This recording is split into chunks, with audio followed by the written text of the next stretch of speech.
Everyone, it's Cass. Welcome back to my channel, What Cass Read. Today I am giving you an update on all of the series, not all of the series, but the series that I'm currently working on. You might have noticed that I was gone from BookTube for a while, and I was also absent from any kind of reading whatsoever.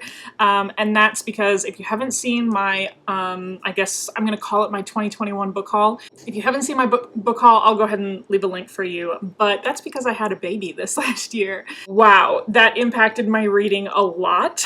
It also impacted what books I physically own right now. So I went through this like big purging of my bookshelves. I got rid of 5 whole big boxes of books. I couldn't even tell you what I own anymore. I've been watching like so many BookTube videos. I'm like, oh, I have that book. And then in my brain, I'm like, you don't have that book anymore. You actually got rid of it. So, and it made me really like focus in on what are the book series that I actually want to be prioritizing.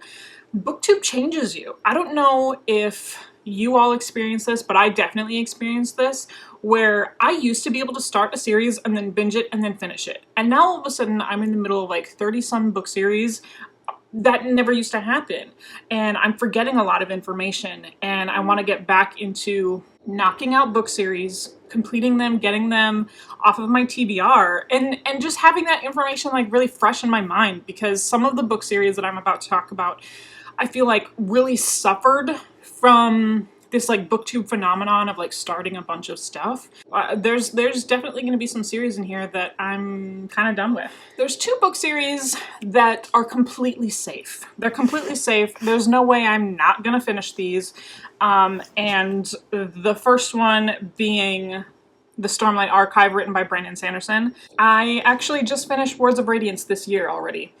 That was the first book that I read after having a baby. I was like, you know what? If I'm just gonna like go balls to the wall, I might as well like hit it really hard with one of the biggest books on my shelf, and that ended up being Words of Radiance. No regrets. So I'm ready to begin Oathbringer. For me, this is like caught up because I'm still waiting for Rhythm of War to be released in paperback. I prefer the paperback versions of these big books instead of the hardcover. Hardcover, I just like, man, who has time to sit down with a hefty hardcover like that? Aside from Oathbringer and Rhythm of War, I'll get to those when I get to those because I'm invested. This is a book series that I have made a plan to read, and I had known that this was going to be something that I would tackle eventually. Another author that is totally and completely safe. This is Fool's Assassin, written by Robin Hobb. This is the first book of the last trilogy of the entire Realm of the Elderlings, and yes, I'm still in the middle of this one. I'm actually 70% of the way through. I shouldn't say middle. I'm 70% of the way through. All I have to do is just like finish it. But we know that this book series isn't really going anywhere. It's gonna happen when it happens. I've just decided to take it off of the like scheduled, like I have to finish book 1, book 2, book 3 in such a timely manner, because there's no way I'm gonna forget what's happening in this whole series. I'm this far and I'm this invested, and obviously I'm still doing the Elderling along. So I'm gonna get to this book and the rest of the series when I get to it. Now, the reason why I wanted to take stock of like the big series that I was in the middle of, because when I started BookTube, I had this grand plan that I was gonna read all of the Realm of the Elderlings first, and then I was gonna read Stormlight Archive, and then I was gonna get started on the Wheel of Time. I haven't gotten started on the Wheel of Time yet, and now I actually have a deadline to read The Eye of the World by, which is I need to read this by November because the Amazon Prime show is about to come out. And I had this whole plan that I was gonna have this whole series read before it came out. No, that didn't happen. This book is gonna be on the schedule at some point in time. You know what? I think I can make this happen for September. I think I can. And with my new, I guess, outlook on how I want to approach series, that means that I'm going to be committing myself to at least 14 months worth of reading this series, because I don't envision myself like going back to back to back to back on these books like all within, you know, a certain section of months. I think I still am going to spread it out a little bit, but it's got to happen now that my timeline has run out. And the new covers are out, and I kind of hate these covers. I don't think there's anyone who actually enjoys these covers. If they had the old hardback covers in a larger paperback version and not a mass market paperback version, I would have been all over that, because I don't want a 14-book series as big as that one is to be all in hardcover on my shelf, and maybe I might have to suck it up and just get the original artwork anyway. But I also really like the new covers. I might be in the minority because I don't have this attachment to this world yet, that I really love the aesthetics of the new covers. So you never know what's going to happen with this version of the Eye of the World that I actually don't like. Guys, I am actually reading Wrath. This was the book that kind of started this whole series update for me. It's like, remember when I said I cannot go one more year without having finished the Faithful and the Fallen series? I did, and now I'm like, you just need to read it, you just need to get done with it, and I think I'm almost 70% of the way through this one. I have actually been listening to this on audiobook, and this has been helping me out a whole ton. This book is also something that like really made me reflect on BookTube and what I have been doing on BookTube in terms of just picking up series and not really getting back to them. This is definitely a series that suffered for it. I feel like if I had just picked up the Faithful and the Fallen series and read all 4 books like back to back, I would have gotten so much more out of this. I think I would have enjoyed it so much more if I had just given that experience to myself instead of splitting them up as far as I had. Now, I do think this book will wind up being a 4 stars. Again, I'm still not toward the end yet, but no book in this series has gotten higher than 4 stars for me. I guess we'll see if John Gwynne can pull it out and pull out a 5-star read for me. But I think this series suffered. My enjoyment of it suffered because I had spent too long getting back to each of these books, and that really makes me sad. So what is the Faithful and Fallen series about? We follow a large cast of characters in this land called the Banished Lands, where there is a god war happening between these angelic creatures and these demonic creatures called the Ben Elem and the Kadashim. This war has been waging on for a long time in, you know, I guess like the ethereal otherworld kind of plane. However, while we're in the Banished Lands, there are also wars taking place. There used to be this land ruled by giants, and then the giants have retreated and their power has diminished, and then that allowed for the rise of the power of men, which is where we start the book at, is like the men are in full-fledged power. But things have been happening, signs have been popping up here and there that the giant power is on the rise again, and that we are coming up to a second coming of this god war. It's a really, really great series. It's really enjoyable, and I wish I had gotten to them back to back, like I said. So I'm really happy that this is a series that I can check off of my list, and I will finish this pretty soon, if not by the end of this week, the start of next week for sure. Let's go with The Broken Eye. I just finished The Blinding Knife. This was another realization. I was like, that's been a book series that's been on your shelf for a long time. You have the audiobook for The Blinding Knife sitting in your Audible library that hasn't been gotten to yet. So I ended up listening to The Blinding Knife on audiobook. Really enjoyed it, gave that a solid 4 out of 5 stars. So now I'm ready to start The Broken Eye.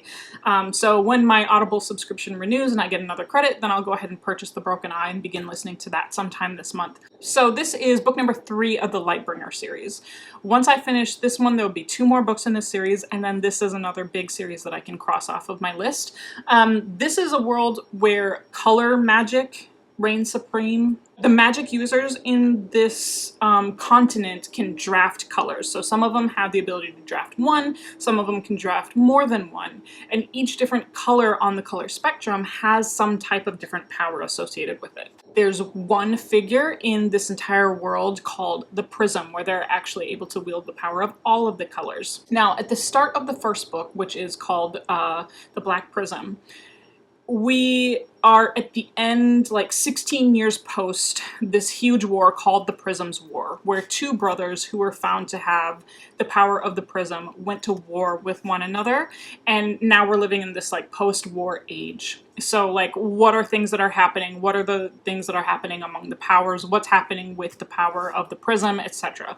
And we follow a young man named Kip. We follow several young characters at the start of the second book. There's a magical academy setting in the second book that I really enjoyed. Like I said, I gave that 4 out of 5 stars.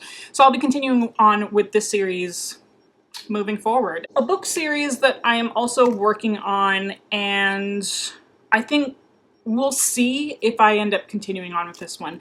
I'm not quite sure if this is going to be a series DNF. You know, I'm willing to give it a chance. So this is the Throne of Glass series. I'm on book number 3 of the series called Heir of Fire. This, I feel like this book is going to be like a really pivotal book in terms of like, will I continue on with it? Because I feel like the direction that book number 3 is going is really kind of leading us up to what the whole series is about. I think at this point Sarah J Maas like really hit her stride with her characters and like what the plot of the book is about. The first book is like just like an assassin battle where she's trying to become the king's assassin, and I don't think that's what this whole series is about. So this was another one. I kind of put this off for a very long time. Like I took a long break between book 1 and book 2, took a really long break between book 2 and book 3. So I don't want to do that with book 3 and 4 if I do end up continuing on with this series.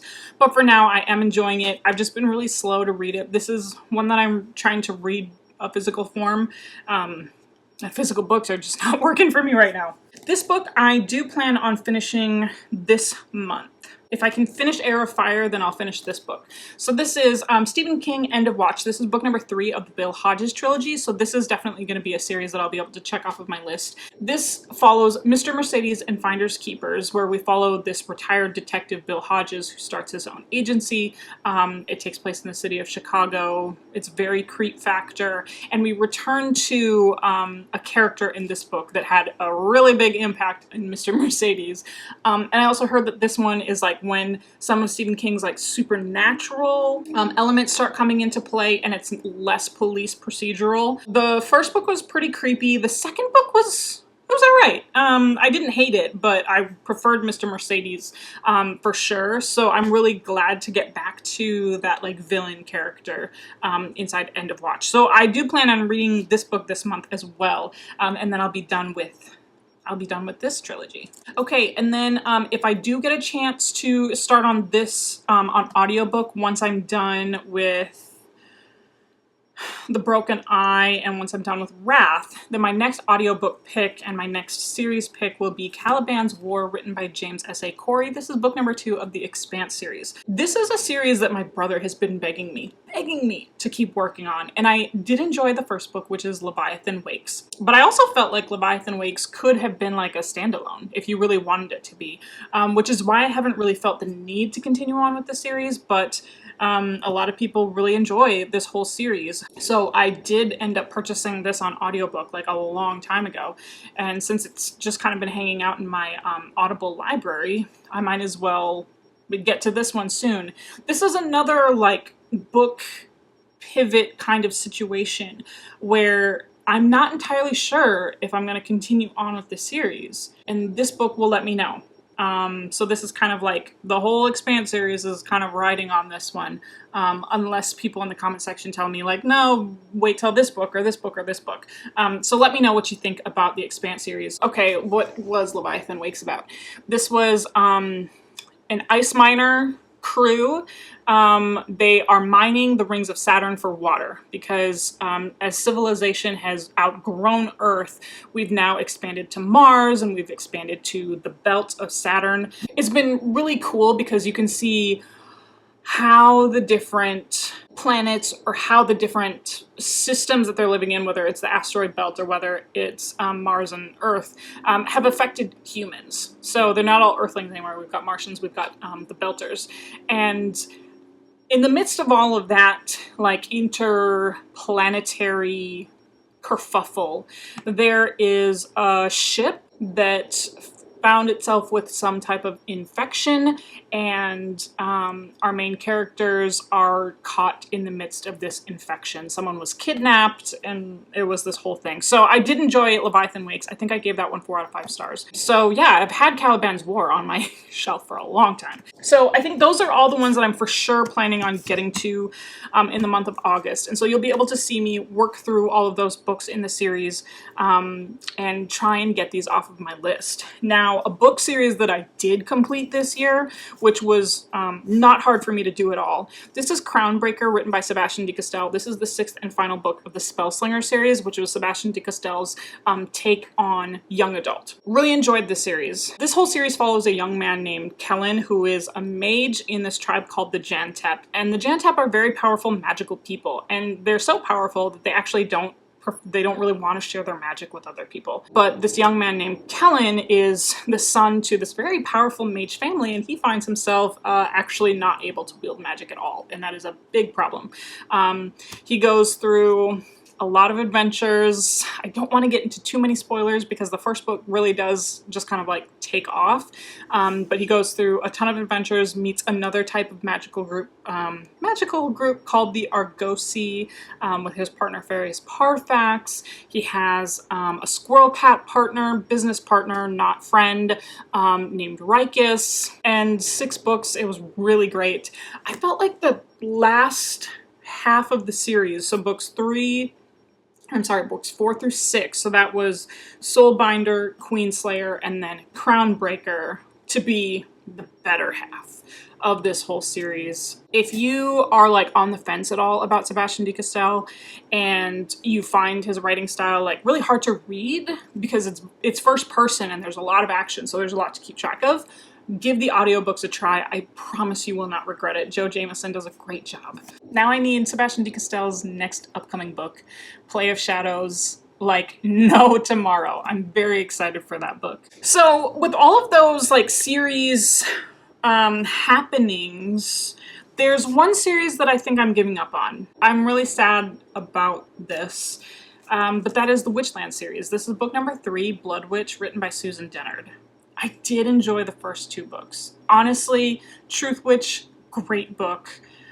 Wind Witch, an okay follow-up. I read Sight Witch, which was this little novella like in between the second book and then the third book, and the third book, which is Blood Witch. And then the 4th book has just been released, and I've honestly had no interest in trying to pick this book up to try and catch up to Witch Shadow. I haven't had any interest in Witch Shadow. This is a book series that suffered from my inability to continue on with the series like back to back. Number 1, that was the first problem. The second problem was this book is like really complicated for what happens to these characters. I've been watching a lot of Becca in the Book. She's actually the creator of the Elderling Along. So I watch a lot of her videos, and she was doing a vlog about Blood Witch, actually.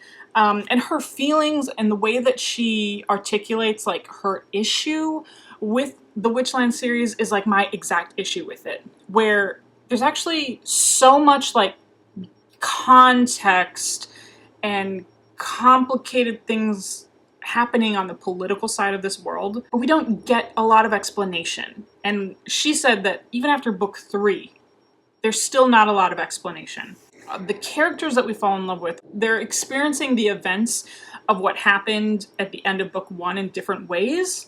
And it seems like we keep revisiting that from the point of view of each different character. We did that with Wind Witch, and it sounds like we also do that with Blood Witch. Oh, God, this is really hard to say. And the problem is that I am invested and I'm really interested in what happens to each of these characters, but every single time I've picked up a book of hers, I am like really confused and I don't remember what goes on and I end up not caring. I just don't know. Like, you can hear the conflict in my voice. It's really hard to give up on series that you've invested in. Like, I have no problem DNFing books, but DNFing a series is really hard for me. I think this is a book series that I'm going to DNF. I don't plan on reading Witch Shadow. I guess that that kind of solidifies it. But you can hear the attachment to these characters in my voice. Like, when I did my review of Truth Witch like a couple years ago, I said that I would read the hell out of a Safi and Isolde origin story. They're these two main characters that we follow, like two really great friends that each have some type of different magical power. The Truth Witch, in our title book, she is able to tell when people are lying to her. We've got Isolde, who is a thread witch. She can see the connections between people. We have our blood witch Aedouin, who you can kind of like liken him to a basset hound. Like, he can smell and track people. We have our wind witch, who is more of an elemental magic user. You know, the magical system was really great, and I do like the characters. I just wish that the vehicle that these, you know, the actual writing, the actual meat and potatoes of this book had more to offer to me. Oh, that's really hard to say. So this is a big series update that I think I'm actually going to DNF. So that'll leave me with a couple other series that I'm really planning on getting to. I haven't gotten to it yet. The first one being The Burning God, written by R.F. Kuang. This was her big release last year. I am ashamed to say that I had contacted R.F. Kuang to be a part of her like booktuber influencer release party for The Burning God, and I was going to interview her, and I had to back out of that because that's when like first trimester sickness was all upon me, so I just couldn't get to it. So I haven't actually read the third and final book of the Poppy War series. I did enjoy the Dragon Republic. I'll be interested to see how this wraps up, because I feel like every single book of this series has not gone the way that I thought it would. The Poppy War follows a young character named Rin, who grows up in this super rural area of her world. She is trying to better herself by getting into this magical academy called Synagard, and she has to study for this test to be able to get her tuition fully paid for and to be able to get admission into this elite academy. But that's like the start of book number one. Everything that takes place after that is like Synagard, war, etc. It's called the Poppy War, so that's not really a surprise, but I'll be really excited to see how this concludes. I just haven't gotten around to it. But this is a trilogy that I do want to finish by the end of this year. I think I can make that happen. A next one that I've actually put off a little bit because I'm waiting for book number 3 to come out. And this is Jade War, written by Fonda Lee. This is book number 2 of the Greenbone saga. I absolutely loved Jade City, which is the first book. I have a whole review on my channel of that book. It follows this multi-generational family in this like crime family. It's like a Asian crime family. We've got 2 different clans competing for turf inside their city. Their magic is powered by jade. There's people who are jade sensitive and they wear jade to be able to enhance their powers, and it's like really cool martial arts scenes. Super, super, super great first book. And I was really hyped to pick up on the second book, but again, you know, BookTube just kind of means that you pick up all these other different books and never really get to the series. So I was going to pick this one up sooner rather than later, but I found out that Jade Legacy is coming out at the end of this year. So what I think I'm going to do is I'm going to hold off till I get closer to the Jade Legacy release. I'm going to get that one on Kindle, so then I can get it like right away, and then I'll be able to read books 2 and 3 back to back. So this is definitely a series that I hope to have completed by the end of this year as well. Those are all book series that I should be trying to complete, and then one book series aside from the Eye of the World and the Wheel of Time series that I really want to start is going to be the First Law trilogy written by Joe Abercrombie. I have book number 1 here. This is called The Blade Itself. Grimdark fantasy. I haven't really paid too much attention as to like what this whole thing is about, because I just, you know me and like big fantasy series that I don't want to go in with too much knowledge. I just want to like go in and soak up all of the goodness. So I want to get into Joe Abercrombie. I want to read his grimdark stuff. And then I haven't yet purchased the book. It's like sitting in my Amazon cart, but I just kind of like had to hold off on buying books. But I do also want to get into Malazan.